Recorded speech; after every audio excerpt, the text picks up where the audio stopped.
Hello everyone, let us provide a solution to this interesting geometry problem. What you're seeing right here is a regular pentagon and a parallelogram. So we are asked to find the value of x here, which is an angle bounded by the edges of the pentagon and the parallelogram.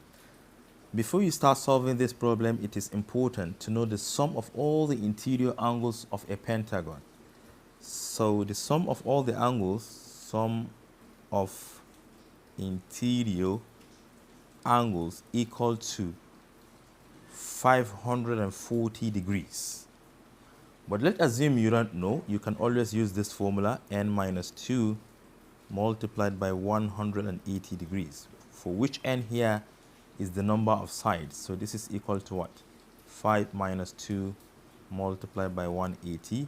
5 minus 2 is 3, and 3 times 180 is 540 degrees.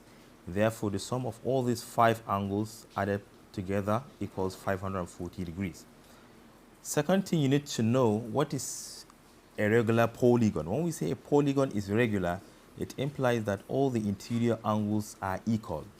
So all these 5 angles are equal, so therefore each angle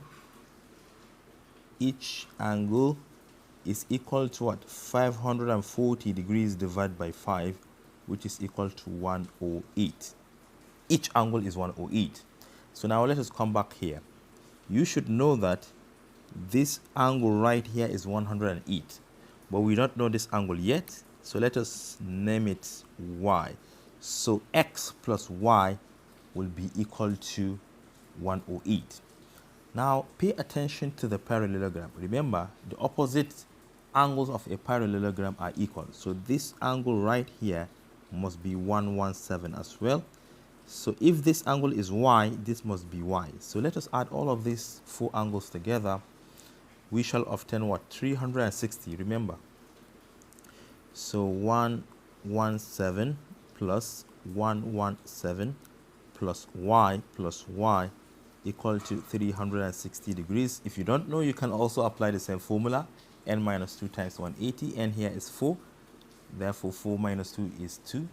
And 2 times 180 is 360. And 117 degrees plus 117 degrees will give us 234 degrees. Plus y and y making 2 y's. This is equal to 360 degrees.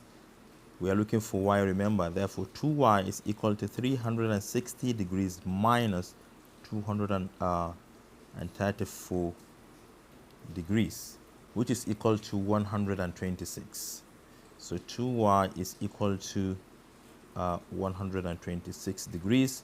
But we are looking for y, so we can simply divide both sides by 2.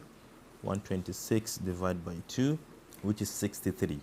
Therefore, y is equal to 63. But remember, x together with y will give us 108 because each angle there is 108. All right, so x plus y equal to 108. But we know that y is 63, so x plus 63 is equal to 108. And x finally is 108 degrees minus 63 degrees, which is 45 degrees. And finally, the value of x is 45 degrees. As simple as that. Thank you for watching. Do share to your learning colleagues. And don't forget to subscribe to my YouTube channel for more exciting videos. Bye-bye.